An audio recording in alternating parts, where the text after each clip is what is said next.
What's up, crew? It is Raw Vlog number 14, I think. Raw Vlogs are recorded live in front of a steering wheel on my way to getting my Friday morning coffee delivered straight from the camera to you, raw and unedited. In today's Raw Vlog, we're going to be talking about what I actually do to keep from going crazy while being injured and off the bike. Quick bit of channel news. Well, not really news, but I know the video in these raw vlogs have been a little bit shaky at times. I've got a new mount that will hopefully make it a little bit better. I'm also working to get a microphone so that maybe the audio will be a little bit better. I'm also just trying to stay closer to the camera. Another bit of news, I'm planning to go to the US Open and just go up there and hang out. And finally, Kelly broke her bike, and there will be some developments resulting from that. So that's coming down the road. Let's get to the subject. How do I actually keep from going crazy, being injured, and off the bike? So I broke this down into basically like four-ish things. So when you get injured, you immediately can feel pretty isolated from the mountain bike community. For a lot of us, the community itself is a large part of where we get our stoke or happiness. So it can suck really bad to feel like you're totally sidelined, and I have definitely felt like I can lose a bit of my identity because I'm not on the bike, I'm not doing the cool things I like to do, and I'm not seeing the people on the trail. So one thing you can do is find other ways to stay involved. So if your local bike shop has events going on, see if you can't get involved in that. Be a volunteer, maybe staffing the booth or whatever they're doing.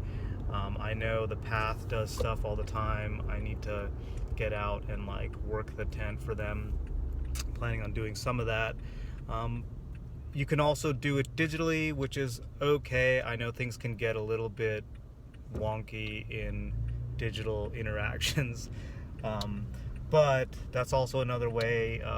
It can suck though, just kind of going through an Instagram feed and seeing what everybody else is doing.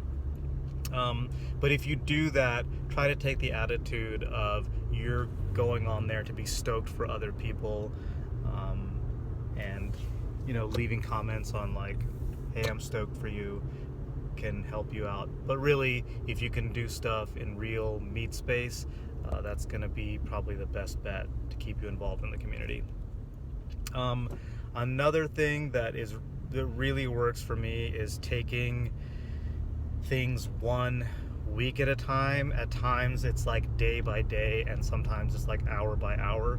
But if I start thinking about I've got a month to go before the cast comes off and the pins come out, that's hard for me to process, and that can bum me out.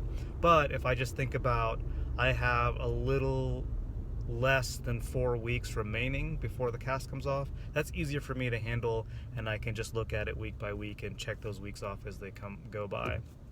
So that can really help. Think of it, as a long-term thing, a long grind. And we're going to come back to that. Another thing that I do is I try to think of it less like I'm waiting to go ride, like I'm waiting for my stuff to heal before I can go ride. And I try to think of it more like I'm preparing to go ride. So if you've seen any of my Instagram stuff, you know that I'm still hitting the gym, the CrossFit box, as hard as I can with what I can do to keep the fitness stuff going. But while I'm doing that, I'm not really thinking of it as just working out. I'm not just going in and burning calories or building muscle. I'm thinking of it as I'm preparing to get back on the bike. So when I get back on the bike, I want to be as strong as I can be, as flexible as I can be. I want my cardio, my endurance, my stamina. I want all that stuff, my core strength. I want all of that ready to go when I get back on the bike. That also totally helps your healing process, keeping that blood flowing, and also keeps the mood good, releases those endorphins. Nothing, sitting on the couch and watching shows is, almost as bad as doing opiates, where it feels good for a minute and then you end up in a depressed mood afterward. So, yeah, preparing to ride. And that really, that training part is the other part of that, where if you haven't already been training before you got into your injury, it's not a bad time to start if you can do it safely, obviously. But at least, doing something, if whatever you can do to start like working that fitness angle in your life. Training really just kind of pays in dividends, right? Because you're putting, resources into your fitness bank, which, has immediate payments out to you, because you're going to get better at whatever you're doing. You're going to get better at riding the bike, but you're just going to be better in general. But having, for instance, more muscle mass makes your body actually better prepared to deal with injury. You can get into the science of that, but simply put, being fit means you're fit to deal with what life gives you, and sometimes what life gives you, or what you take in life, are injuries. So, yeah. And then there's the whole mental aspect that comes from doing training. I talked earlier about that week to week, day to day, being able to sustain sustain mental toughness by going at it like bit by bit and not trying to think of the whole thing. And for me, when I'm training, I'm usually doing these longer, grindy, arduous trainings where you're just uncomfortable the whole time, or you should be uncomfortable the whole time.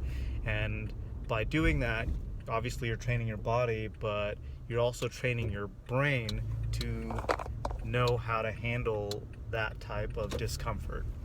So right now I've got this cast on my arm, and it can be uncomfortable. I'm down part of a limb and have to learn other ways to do things, and then at night it can be uncomfortable on my hand. So learning to deal with that discomfort, training can really help prepare your brain for all that.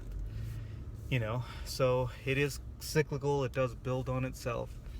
I guess really the upshot is that the way to really be kind of ready for these things is to be training. Because one thing I wasn't saying is, if you're not already training and you're not injured, you should train, because it just prepares you.